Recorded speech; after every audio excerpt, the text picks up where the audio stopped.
വെള്ളാപ്പള്ളി നടേശൻ എപ്പോഴും പ്രശ്നക്കാരനാണ്. പ്രത്യേകിച്ച് CPM-ന്. CPM ഭരണത്തിലിരുന്നാലും CPM പ്രതിപക്ഷത്താണെങ്കിലും Vellappally ഇങ്ങനെ തീക്കൊള്ളി കൊണ്ട് CPM-നെ കുത്തിയിളക്കിക്കൊണ്ടേയിരിക്കും. തീക്കൊള്ളി എന്ന് ഞാൻ ഉദ്ദേശിച്ചത് അദ്ദേഹത്തിൻ്റെ ഭാഷയാണ്, അദ്ദേഹത്തിൻ്റെ നാവാണ്. അദ്ദേഹം എന്തെങ്കിലുമൊക്കെ പറഞ്ഞുകൊണ്ടേയിരിക്കും. പ്രത്യേകിച്ച് CPM നേതൃത്വത്തിനെതിരെ അദ്ദേഹം എടുക്കുന്ന നിലപാടുകളൊക്കെ പലപ്പോഴും പല കാലങ്ങളായി ശ്രദ്ധിച്ചാൽ നമുക്കറിയാം സ്വാർത്ഥ താല്പര്യത്തിന് വേണ്ടിയുള്ളത് ആയിരുന്നു. ഇപ്പോൾ അദ്ദേഹം BJP-യോട് ഒരു ലയന സമീപനമാണ് നടത്തുന്നത്. BJP-യെ പ്രകീർത്തിക്കുക, മുസ്ലിം സമുദായാംഗങ്ങളെ മുഖമടച്ച് ആക്ഷേപിക്കുക, ഇതൊക്കെയാണ് വെള്ളാപ്പള്ളിയുടെ ലൈൻ. ഇതിനെയാണ് ശ്രീ MV ഗോവിന്ദൻ, അതായത് CPM-ൻ്റെ സംസ്ഥാന സെക്രട്ടറി ചോദ്യം ചെയ്തത്. കഴിഞ്ഞ പാർലമെൻറ്റ് തെരഞ്ഞെടുപ്പിന് തൊട്ടു മുമ്പ് വെള്ളാപ്പള്ളി നടത്തിയ, അല്ലെങ്കിൽ വെള്ളാപ്പള്ളിയുടെ കുടുംബാംഗങ്ങൾ, അദ്ദേഹത്തിൻ്റെ ഭാര്യയും അദ്ദേഹത്തിൻ്റെ മകനും, അദ്ദേഹത്തിൻ്റെ മകൻ NDA മുന്നണിയിലെ ഒരു രാഷ്ട്രീയ കക്ഷിയുടെ അമരക്കാരനാണ്, BDJS. അദ്ദേഹത്തിൻ്റെ ഭാര്യയ്ക്ക് അങ്ങനെ പ്രത്യേകിച്ച് രാഷ്ട്രീയ മാനമൊന്നും ഇതുവരെ ഉണ്ടായിരുന്നില്ല. എന്നാൽ അവർ BJP-യുടെ വേദികളിൽ പങ്കെടുത്തത് വിവാദങ്ങൾക്ക് കാരണമായിരുന്നു. ഇത് വെള്ളാപ്പള്ളി പിന്നാലെ ഉണ്ട്, അല്ലെങ്കിൽ വെള്ളാപ്പള്ളിയുടെ സമ്മതമുണ്ട്, വെള്ളാപ്പള്ളി BJP-ക്കൊപ്പമുണ്ട്, RSS-നൊപ്പമുണ്ട് എന്ന വ്യാഖ്യാനം ഉണ്ടാക്കുന്നതിന് ഏറെ പങ്കുവഹിച്ചുവെന്ന് അരിയാഹാരം കഴിക്കുന്ന ഏതു മലയാളിക്കും മനസ്സിലാകും. വെള്ളാപ്പള്ളി മാത്രം ഇപ്പോഴും പറയുന്നു ഞാൻ CPM-നൊപ്പമാണെന്ന്. അതായത് മുഖംമൂടി ധരിച്ചുകൊണ്ട് CPM-ന് വിരുദ്ധമായി CPM-ൻ്റെ വോട്ടുകൾ മറിച്ചു കൊടുത്ത് എല്ലാത്തിനും നേതൃത്വം കൊടുത്തിട്ട് അതിപരസ്യമായി അദ്ദേഹം അതൊക്കെ ചെയ്തിട്ട് എല്ലാം ഞാനൊന്നും അറിഞ്ഞില്ലേ എന്ന തരത്തിൽ പീലാത്തോസിനെ പോലെ കൈകഴുകി പറയുന്നു ഞാനിപ്പോഴും CPM-ൻ്റെ സഹയാത്രികനാണെന്ന്. ഇതാണ് MV ഗോവിന്ദൻ മാസ്റ്റർ തിരുത്തിയത്. ഇത് പാടില്ല. വെള്ളാപ്പള്ളി നടേശൻ എന്ന മുഖംമൂടിയിട്ട ആളിനെ, അല്ലെങ്കിൽ BJP-യുടെ അനുയായിയെ, BJP-ക്ക് വേണ്ടി വിടുവേല ചെയ്ത ആളിനെ തിരിച്ചറിയണം, അദ്ദേഹത്തെ തിരിച്ചറിയണമെന്നാണ് ശ്രീ MV ഗോവിന്ദൻ CPM-ൻ്റെ സംസ്ഥാന സെക്രട്ടറി പറഞ്ഞത്. എന്നാൽ ആലപ്പുഴയിലെ CPM നേതാക്കൾക്ക് വെള്ളാപ്പള്ളി ഒരു തലതൊട്ടപ്പനാണ്. പലർക്കും സലാമുണ്ട്, അതുപോലെ ചിത്തരഞ്ജനുണ്ട്, G സുധാകരനുണ്ട്.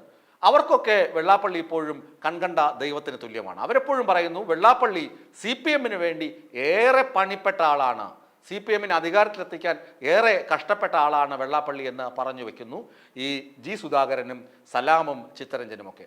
ആലപ്പുഴ ജില്ലാ കമ്മിറ്റിയിലാണ് ഇത്തരം വാദങ്ങളും, അല്ലെങ്കിൽ ജില്ലാ നേതാക്കളുടെ വാദങ്ങളൊക്കെ ഉയർന്നത്. അതാണ് മാധ്യമങ്ങൾ റിപ്പോർട്ട് ചെയ്തത്. എന്നാൽ വെള്ളാപ്പള്ളി ചില സമയങ്ങളിലൊക്കെ CPM-നെ സംരക്ഷിച്ചിട്ടുണ്ട്. നമുക്കറിയാം കാസർഗോഡ് മുതൽ തിരുവനന്തപുരം വരെയുള്ള ഈഴവ സമുദായത്തിലുള്ള ആളുകൾ ആർക്കൊപ്പമാണെന്ന്. ഈഴവ സമുദായത്തിന് ഇങ്ങനെ ഒരു മേൽക്കൈ, അതായത് സമൂഹത്തിൽ ഒരു മേൽക്കൈ ഉണ്ടായത് എങ്ങനെയാണെന്ന് പലപ്പോഴും തിരുവാക്ക് എതിർവായില്ല എന്ന തരത്തിൽ അടച്ചുമൂടപ്പെട്ട വാ മാത്രമായിരുന്നു ഈഴവ സമുദായത്തിലെ പലരും. ഗുരുദേവനും കുമാരനാശനും ഡോക്ടർ പൽപ്പുവുമൊക്കെ അമരത്ത് ഉണ്ടായപ്പോഴും സമുദായം ഏറെ മുന്നോട്ട് പോകുമ്പോഴും അതിന് പിന്തുണ നൽകിയത് കേരളത്തിലെ ഇടത് പ്രസ്ഥാനങ്ങളാണ്, പ്രത്യേകിച്ച് CPM-ഉം CPI-യും ഒക്കെ തന്നെയാണ്. ഈ പ്രസ്ഥാനങ്ങളാണ് ഇടത് ധാരയിലൂടെ ഈഴവ സമുദായത്തെ മുന്നോട്ട് കൊണ്ടുവന്നതും അവർക്ക് എല്ലുറപ്പ് നൽകിയതും കരളുറപ്പ് നൽകിയതും. ആ സത്യത്തെയാണ് വിസ്മരിച്ചാണ് വെള്ളാപ്പള്ളി ഇപ്പോൾ ആ സമുദായത്തെ BJP-യുടെ പാളയത്തിൽ എത്തിക്കാൻ ശ്രമിക്കുന്നത് എന്നാണ് CPM-ൻ്റെ ഭൂരിഭാഗം നേതാക്കളും പറയുന്നത്. അതിൽ MA ബേബി ഉണ്ട്, സജി ചെറിയാനുണ്ട്, അതുപോലെ MV ഗോവിന്ദൻ മാസ്റ്ററുണ്ട്. മുഖ്യമന്ത്രി പിണറായി വിജയൻ മാത്രം പരസ്യമായി പ്രഖ്യാപനങ്ങളൊന്നും നടത്തിയില്ല. അദ്ദേഹം നടത്താൻ പോകുന്ന പരസ്യ പ്രസ്താവന ഒരുപക്ഷെ ആദ്യം ഇതായിരിക്കും: നവോത്ഥാന സമിതിയിൽ നിന്ന് വെള്ളാപ്പള്ളിയെ മാറ്റുന്നു, അധ്യക്ഷ സ്ഥാനത്ത് നിന്ന് മാറ്റുന്നു എന്ന പ്രഖ്യാപനമായിരിക്കാം ഒരുപക്ഷെ മുഖ്യമന്ത്രി പിണറായി വിജയൻ വെള്ളാപ്പള്ളിയെക്കുറിച്ച് പറയാൻ പോകുന്നത്. കാരണം നാടെങ്ങും വിമർശനം ഉയരുന്നുണ്ട്. ഇപ്പോഴും സംസ്ഥാന സർക്കാരിൻ്റെ അധീനതയിൽ വരുന്ന നവോത്ഥാന സമിതിയിൽ സംസ്ഥാന സർക്കാരിൻ്റെ ഒരു വളരെ വലിയ മുന്നേറ്റമായ, വളരെ വലിയ സാമൂഹിക മുന്നേറ്റമെന്ന് പറയുന്ന നവോത്ഥാന സമിതിയുടെ അമരത്ത് അധ്യക്ഷ സ്ഥാനത്ത് ശ്രീ വെള്ളാപ്പള്ളി നടേശനാണ് ഇരിക്കുന്നത്.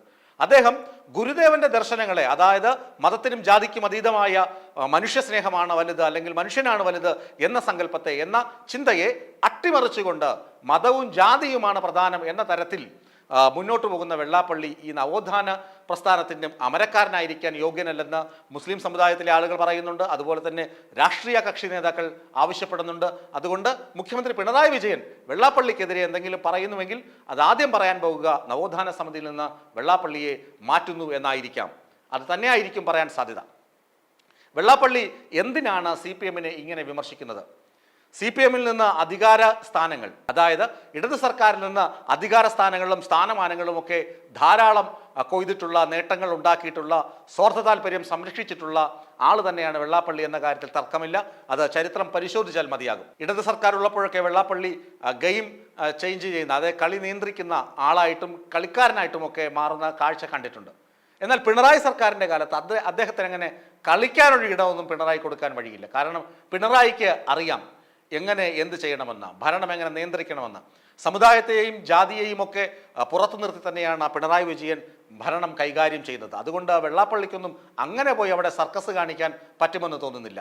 അങ്ങനെ സർക്കസ് കാണിക്കാൻ പറ്റാത്തത് കൊണ്ടാണ്, അങ്ങനെ കസർത്ത് കാണിക്കാനും സ്വാർത്ഥ താല്പര്യങ്ങൾ സംരക്ഷിക്കാനും കഴിയാത്തത് കൊണ്ടാണ് ഇങ്ങനെ സമുദായത്തെ ഒന്നടങ്കം മറ്റൊരു പാളയത്തിൽ, ജാതി പാളയത്തിൽ, മതത്തിന്റെ കൂടാരത്തിൽ കൊണ്ട് തളച്ചിടാൻ ശ്രീ വെള്ളാപ്പള്ളി ശ്രമിക്കുന്നതെന്ന് MV ഗോവിന്ദൻ മാസ്റ്റർ ചൂണ്ടിക്കാട്ടുന്നു. സജി ചെറിയാൻ അത് ഏറ്റുപറയുന്നു.